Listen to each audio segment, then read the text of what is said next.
Pour mesurer justement ces inégalités de revenus, il y a plusieurs indicateurs qu'on peut prendre en compte. Donc vous avez le revenu médian. Donc ça veut dire quoi? Ça veut dire que quand vous avez un revenu médian, ça veut dire que 50% de la population gagne moins que ce revenu et 50% de la population gagne plus que ce revenu. Donc là par exemple, vous avez un graphique que j'ai réalisé. Vous avez donc le niveau de revenu et la population, le pourcentage de population. C'est-à-dire, comment interpréter ces graphiques? Donc si on se met à ce niveau-là, là où j'ai ma souris, on va dire qu'on est à 15%. 15% de la population gagne moins que ce niveau de revenu et du coup 85% de la population, donc tout le reste, gagne plus que ce revenu. Si vous vous mettez à ce niveau-là, donc par exemple ici, 90% de la population gagne moins que ce revenu ici, par contre vous avez 10% qui gagnent plus. Et c'est souvent comme ça, c'est-à-dire que vous avez une très faible pourcentage qui gagne beaucoup, et par contre vous avez des pourcentages beaucoup plus importants qui gagnent moins que le revenu médian. Et vous voyez bien que le revenu médian il est pile poil à 50%, donc vous avez 50% de la population qui va gagner, donc cette partie-là qui va gagner plus, et cette partie ici qui va gagner moins que le revenu médian. Donc c'est un premier indicateur qu'on peut étudier. Vous pourriez avoir notamment un graphique dessus. Autre indicateur que vous utilisez normalement pour mesurer les inégalités de revenus, c'est ce qu'on appelle les quantiles. Donc les quantiles, vous avez tout simplement 10 colonnes, hein. Premier décile, deuxième décile, troisième décile, quatrième décile, la médiane qui correspond au revenu médian justement, et ça va jusqu'à la fin, donc 9e décile, donc c'est 90% de la population. Donc comment interpréter ça? Tout simplement, ça veut dire que par exemple, sur le premier décile, 10% de la population gagne ce salaire-là, donc pour les personnes seules, 10 350 € ou moins. Si vous allez à la médiane, ça veut dire 18 450 €, c'est le salaire où vous avez 50% des personnes qui vont gagner moins que ça et 50% qui vont gagner plus. Si vous allez au 7e décile, donc 23 190 €, donc vous avez 70% de la population qui gagne moins que 23 190 € et vous avez 30% qui gagnent plus que 23 190 €.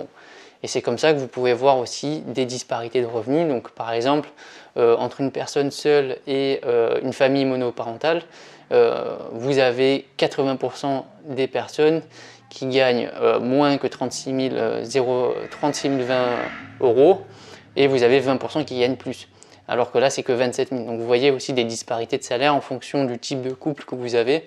C'est un moyen justement d'identifier ces différentes disparités de revenus au sein de la population et au sein des différents types de ménages que vous avez.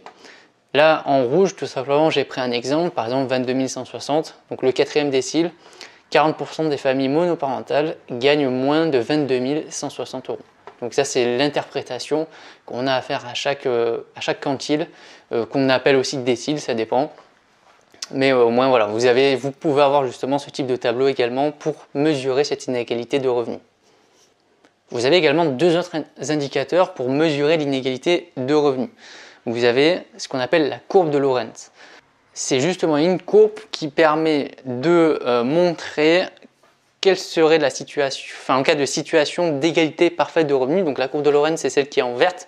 Ça veut dire que normalement, lorsque les revenus en France ou dans une économie sont plutôt égaux, vous êtes censé avoir par exemple 10% de la population qui a 10% des revenus d'une économie. Et donc forcément, quand vous allez à 50%, vous avez 50% des revenus disponibles sont détenus par 50% de la population. Normalement, c'est ça. Aujourd'hui, c'est pas comme ça que ça se passe et dans le monde non plus, parce que souvent, vous avez peut-être 2% de la population qui détient 50% des revenus disponibles. Donc c'est là où vous avez des grosses inégalités de revenus et c'est pour ça que la politique de redistribution est super importante. Sinon, vous allez avoir des fossés qui vont être encore plus importants. Donc là, ça vous permet justement de mesurer ces écarts-là. Donc une économie qui est parfaitement égalitaire, elle est censée avoir une courbe qui se rapproche de la courbe de Lorenz. Ensuite, vous avez l'indice de Gini. L'indice de Gini, justement, ça va permettre de savoir si les revenus dans un pays sont bien répartis ou pas. Donc cet indice est compris entre 0 et 1. Plus vous êtes proche de 0, et plus ça veut dire que la répartition des revenus est très bien faite. Donc il y a très peu d'inégalités. plus vous allez vous rapprocher de 1, donc à ce niveau-là, donc au niveau de la flèche rouge, et plus il y aura une mauvaise répartition, donc il y aura beaucoup d'inégalités. Donc ça, vous pouvez le faire au sein de différentes villes en France ou au sein de différents pays en Europe ou dans le monde.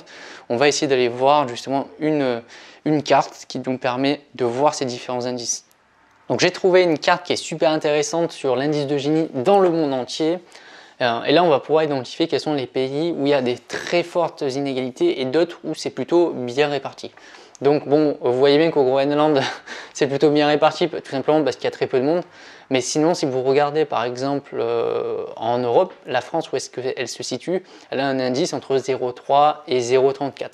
Donc au final, comparé donc bien sûr à d'autres pays européens comme l'Allemagne qui est ici, il y a beaucoup plus d'inégalités par rapport à l'Allemagne. Par contre, par rapport aux autres pays comme la Chine, vous voyez qu'il y a quand même un indice qui est beaucoup plus élevé, 0,45 à 0,49, ou encore pire, souvent en Afrique du Sud ou au niveau de l'Amérique du Sud, vous avez des disparités, des inégalités qui sont beaucoup plus importantes qu'en France.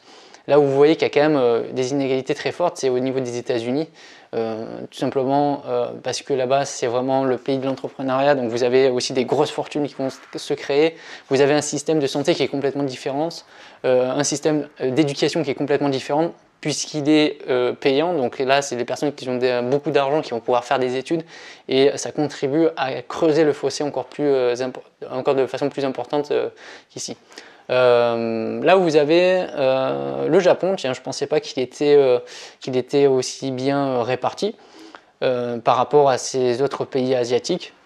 Mais voilà, ça vous donne ces différentes cartes, une idée des pays qui sont plus ou moins bien répartis.